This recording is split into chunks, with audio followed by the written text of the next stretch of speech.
Hey everybody, we're back with a brand new workout, 5 new exercises. You only need 2 pieces of equipment today, 2 light sandbells, and then just your mat. So you can substitute dumbbells if you don't have the sandbells, but if you're interested in those, check out my webpage. This is fitworkouts.com.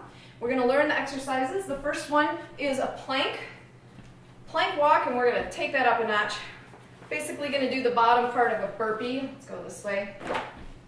But we're going to stay down the whole time. So we're going to start in plank, shoulders directly over hands, lined up. So you're not here, and you're not here. So those are the common mistakes. Oh, I also see this a lot. Okay, people get tired, they sink into the shoulders, head hangs down.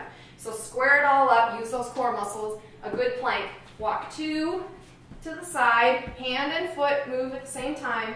Jump in, jump out 2 times, and then walk back.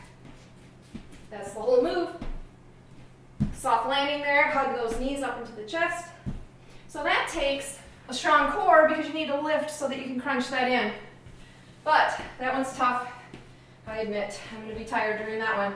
Okay, so let's start working on that core strength. Start here, elevate your hands on something, still shoulders over hands. We're going to tuck knees. And you're going to stay there the whole time. You can always do that on elbows. Whoop, sliding. Because sometimes people feel a little bit of wrist pain. That's normal. If you do feel that, spiral that wrist inward just a tad, see if that helps. But you're going to tuck knees, exhale, exhale. So really crunch that and make that move come from the core more than the legs and the arms. That was exercise 1. Exercise 2, legs and plyo. So we're going to do, let me turn to the side. We're going to do 1 squat jump, soft landing. You come back into a squat, stand and kick. Squat jump, stand and kick. So each time you come down, there's a jump in between, and then you come up and kick. So obviously you can take the jump out if you need to make this easier, and then you can alternate a kick. That would be the easiest modification. Now on that kick, you straighten your leg, but you don't lock out the knee. So kick and snap it back. Focus on the front of the legs, the quad muscles doing that work. Exercise 3 is a burpee. I'm going to put my mat down because I don't want my hands to slide. We're going to do a push-up in this one. So we're going to burpee down, and then we're going to press back into downward facing dog. Inverted push-up there. Wave it back to plank. Come in and come up. Jump back, inverted push-up, wave it back to plank, hop in, and come up. Once again, a lot going on there. We can use our chair to modify. So we can jump back or step back into plank. We can press back, get a little stretch, and jump in.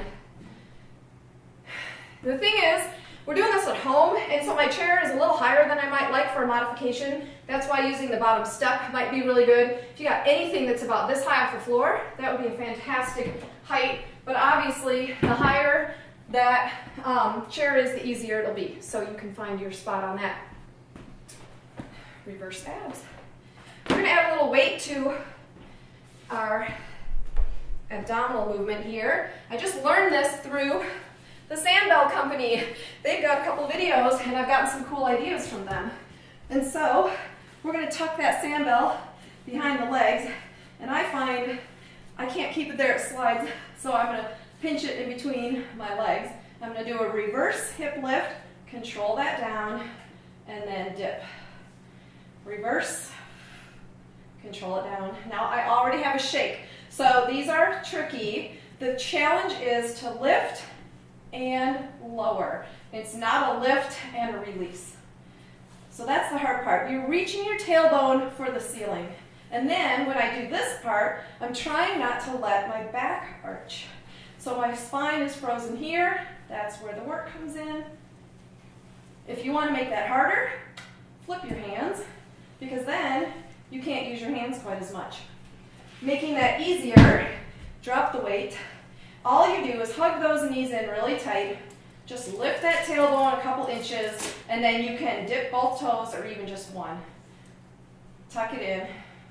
And just hug those knees up towards your chest, but mostly tailbone toward the sky is really a better cue on that, because you're not trying to crunch really hard, you're trying to lift and activate from the core. Exercise 5. Curtsy lunge with a lateral lift. So curtsy is stepping back and across, and then we're going to lift here, thumbs up, and step it back together. Hold, lift. Now thumbs up, because that will rotate our shoulders outward. We get plenty of this all day long, so we're going to work here. Lift and step it together. The curtsy can be a little tricky on knees and hips. So again, you don't have to step as low. You can step high. Instead of way down here bending the knees, you can just step back and lift, or you can do a reverse lunge and lift. You can go lighter weight, you can go no weight and just focus on the curtsy. And now that I'm out of breath, I have to do this one straight through. So click on the link right below the video, join me over there, and we will do this workout straight through. Right, Jose?